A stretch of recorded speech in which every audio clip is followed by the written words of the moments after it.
Hello and welcome to Politics at Jack and Sam's Daily, the podcast that gives you everything you need to know about the day to come on the election trail. My name is Jack Blanchard of Politico. With me, as always, is Sam Coates of Sky News, and it's Friday morning. The sun is shining. There are 27 days to go until polling day. Jack, it's the last day of the week, but a really busy day for the parties ahead of a massive week next week. What three things are we concentrating on today? The most important thing today, Sam, is happening behind closed doors. Labour's Clause 5 meeting, when they will decide the manifesto that gets launched by Labour next week. We'll be talking about that. We're going to be talking about anger in the Tory party over the selections process, over Rishi Sunak dashing back to the UK yesterday halfway through the D-Day celebrations, and over this whole early election decision, which so far has not gone quite as they planned. And we'll be discussing the second big TV debate of the campaign. It is a 7-way farrango tonight on BBC One, featuring Penny Mordaunt, Angela Rayner, and one Nigel Farage. And I cannot wait for that. I'm sure they'll wait patiently for each other to finish before jumping in. It's a perfect mix of characters. Let's kick off with Labour, Sam. Every lobby journalist worth their salt has had today in their diary all week, because today is the day that everyone who matters in the Labour Party meets to agree the manifesto. The first thing to say is that nobody else does this. This is a mad relic of the Labour Party rulebook, Clause 5 of the Labour Party rulebook, in fact. And the idea of it is that they make policy making sort of more inclusive and transparent. Everyone in the Labour movement gets involved. Process goes on for ages and ages and ages, and it all culminates in this big meeting today behind closed doors, when they sit down with these bits of paper and finally sign off the manifesto. The downside of the process, of course, is it means that you have to show the manifesto to nearly 100 people the week before you actually launch it, and that means the thing can leak. And we've talked before about how it leaked in 2017. I got my hands on the whole thing. Well, guess what? Here we are. It's 2024, and it's happened again today to some degree. Not the whole manifesto like that time, but certain friendly or friendly-ish or non-aggressive papers have been briefed chunks of the manifesto last night ahead of this Clause 5 meeting today. There's scoops all over the papers about what's going to be in it, and the blame game is underway in Labour HQ this morning. I was talking to someone who was blaming the trade unions. Union leaders are pushing back hard on that. It's not the ideal start for this momentous day for the Labour Party, but anyway, here we are. It's Friday morning. Sam, why don't you tell us what we do know about what is going to be in the Labour manifesto that's getting signed off today? So the first thing to say is it's going to be, I think, what a lot of people acknowledge is quite a slim document, maybe even less than 30 pages. Now, charitably, one of the explanations for this is it will give a Labour government more room to manoeuvre if they haven't tied their hands in this document. The less charitable explanation is that this is a Labour Party that is so cautious, is so desperate not to do anything to change the fundamentals of this race, that it doesn't want to, for instance, make the same mistake of Theresa May in 2017, where she came up with a social care policy that basically tanked her entire campaign. The document will be based around the 5 missions. Now, Jack, I'm going to have to repeat them because everybody struggles to remember them. I still can't remember them. I genuinely don't know what they are. And he's been banging on about this for so long now. I know. So here they are. Number 1, higher growth. Number 2, clean energy. Number 3, improving the NHS. Number 4, safer streets. Number 5, social mobility. I'm going to ask you on Monday to repeat them so you've got the weekend to remember them. But this is the thing. The most important thing about this document is that it sort of doesn't make an impact. I mean, it sounds weird to say that, but that is kind of strategically the goal. Let's just quickly run through the things that we at Sky News and some of those other organisations that you've mentioned think are in there. One of the things that's picked up quite a lot of comment and is sort of both quite important to the campaign but also peripheral to a 5-year Labour project is there's quite a lot of chatter about what they're saying about Palestinian recognition. This is the thing that's in the papers quite a lot. My colleague Tamara Cohen has been chasing down. Keir Starmer will say that there's a path to Palestinian statehood through an international process as part of a process, but you don't have to wait to the end of the process before it could be recognised. And this is being presented all over the papers and all over the place as something designed to soothe some of the concerns amongst people who, particularly in traditional Labour Muslim communities, think that Keir Starmer has been too aggressively supportive of Israel. I do wonder, Jack, though, whether or not this isn't, like so much else that we're going to come onto in this manifesto, something of a fudge position. They are quite clear in the Labour Party. It's not what Spain and Norway and Ireland are doing and promising, pretty much immediate recognition. You've got the promise of doing it at some point in an indetermined process with certain hurdles that aren't spelt out as the qualifiers. I'm not sure this is quite what it's being presented as. And I think, and I wanted to start with that because I think a lot of the manifesto will feel like this. You think you have something, but you're not totally sure. Let me give you another example. One of the most important things that will be laced through this manifesto is a caution on stuff that costs money and that phrase that we hear all the time from Keir Starmer, they will not raise taxes on working people. Again, that sounds great. I'm not sure what a working person is, Jack. Is a working person somebody who works, or is it more designed to be a phrase that echoes working class and only means that people on lower and middle salary bands are protected? You have to check your change with the wording of the manifesto, and that's just one of the things that we're going to have to do over the next few days.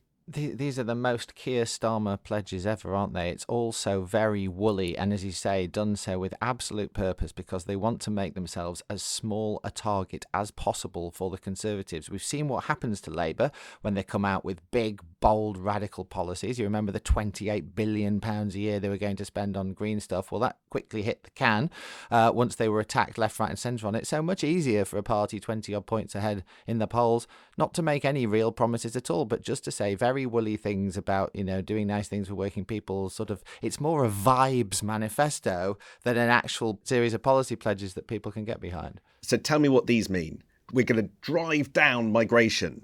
How? So that's not very specific. Abolishing the two-child cap is a priority, but we're not quite sure when. They're not going to abolish voter ID, but they are going to allow people to use military ID. That's something of a surprise. So it's all of that, I think, is what we have to look for. Look for specific targets and triggers that cause specific action. And where there aren't those, then I think people are entitled to say what's going on. And all of this comes against the backdrop that I think there's so much not in this document that people have the right to ask questions about. The Resolution Foundation, which after all was run until a few days ago by a bloke now standing to be a Labour MP, says that the next government, probably Keir Starmer's government, will have to find £19 billion from unprotected departments. And there will be austerity unless they raise lots of money, the Resolution Foundation is saying. But will this manifesto say anything other than that bland no raises to taxes on working people? Probably not, which is why the spotlight this morning is on what Rachel Reeves might do on capital gains tax. Now, you remember the Tories have ruled out raising it. That happened on Tuesday, along with stamp duty and council tax. And Rachel Reeves has used that formulation. She has no plans to raise it. That is I think, one of the most disingenuous phrases that can be used in British politics. No plans. It means I'm just not going to tell you whether I'm going to do it or not. But that's one of the revenue raisers, along with all sorts of other things that The Guardian was briefed yesterday as part of a kitchen sink strategy to address the big black hole in the finances. The Guardian was told that Rachel Reeves feels that she has a doctor's mandate to raise money to fill black holes in the public finances if they get in, and there are 10 to 12 tax rates, each of which are quite small but add up to a pretty big chunk of money in order to fix the problems that exist. But the problem is, Jack, it's the Clause 5 meeting of the Labour Party today. The Labour Party manifesto is going to be published next Thursday and made public, but none of this stuff is going to be in there. Do voters think this is a problem? The voters are just going to have to suck it up by the looks of it. There is one policy Labour are actually actively briefing into today. That is on housing, and there is going to be a big or medium-sized housing event this morning with Angela Rayner and Keir Starmer ahead before they all file down to this massive meeting at some undisclosed location in central London. Labour launching something called Freedom to Buy, which sounds like a very George Osborne scheme to me, and probably intentionally so. It is George Osborne's scheme. It's an extension of George Osborne's scheme made permanent.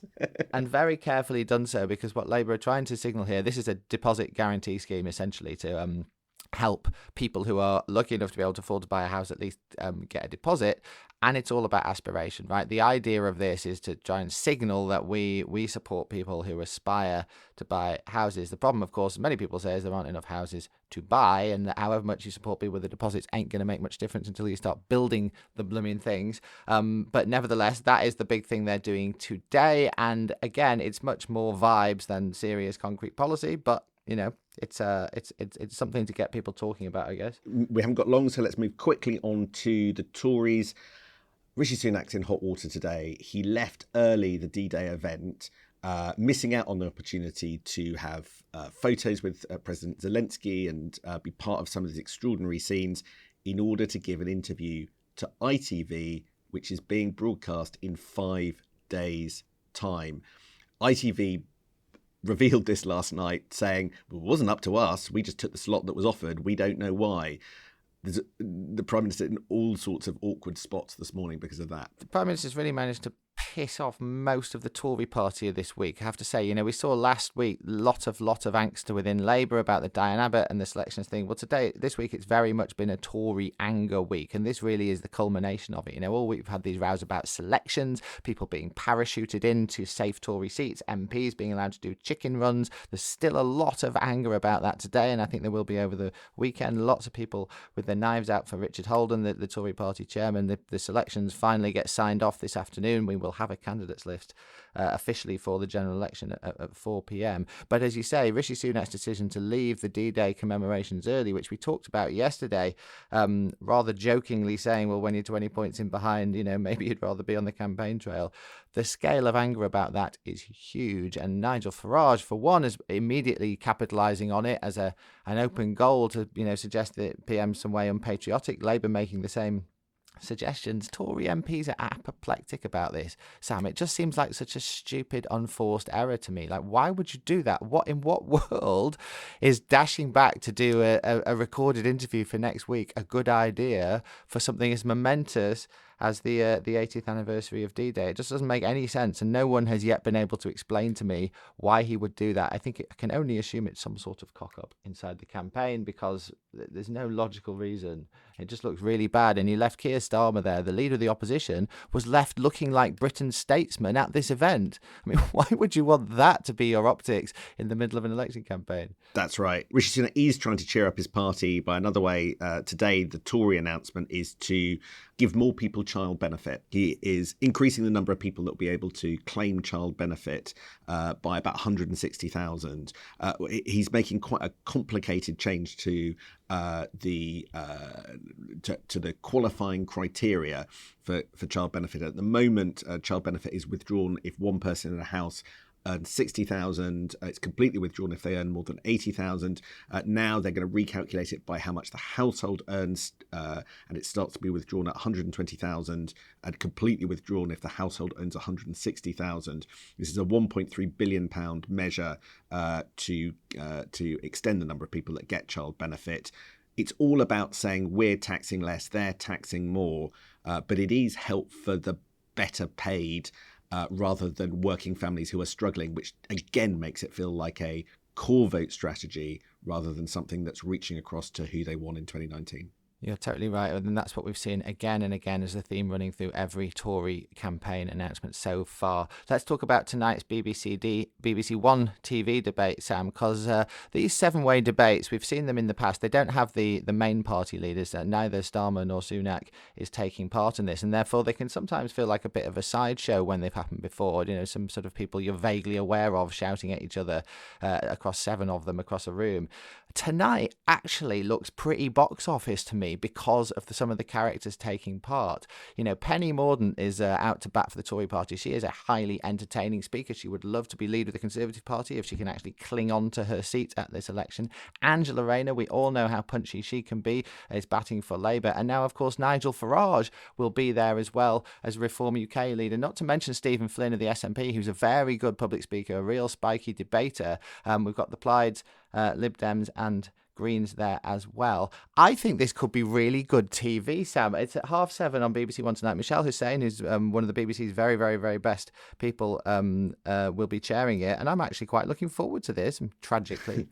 I worry that everyone is going to just pursue their own agendas and talk past each other. Surely not. Surely Nigel, not. Listen, Nigel Farage has basically made it clear he doesn't think that Penny Mordaunt is relevant because he thinks the Tories have lost. Penny Mordaunt wants to go for Nigel Farage. Daisy Cooper wants to avoid being attacked by Nigel Farage, whereas Angela Rayner's main target is Penny Mordaunt, while Stephen Flynn, because he supports independence, wants to show that they're all hopeless, and he's going to do this by attacking Farage himself. I mean, it's either going to be brilliant or it's not.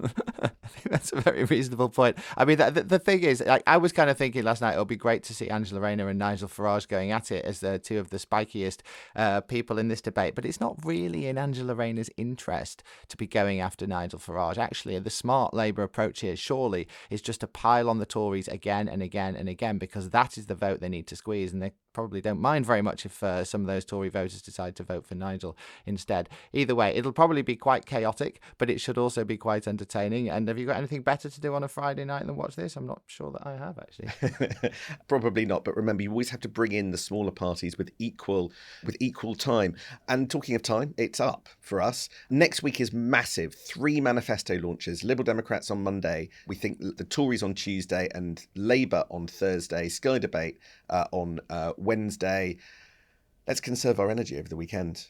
Indeed. There won't be a podcast on Sunday again. While we're on this 5-day-a-week format, we will be back in your feeds first thing Monday morning, bright-eyed and bushy-tailed, and we will look forward to seeing you there. Have a lovely weekend. Speak for yourself, but I'll see you then too.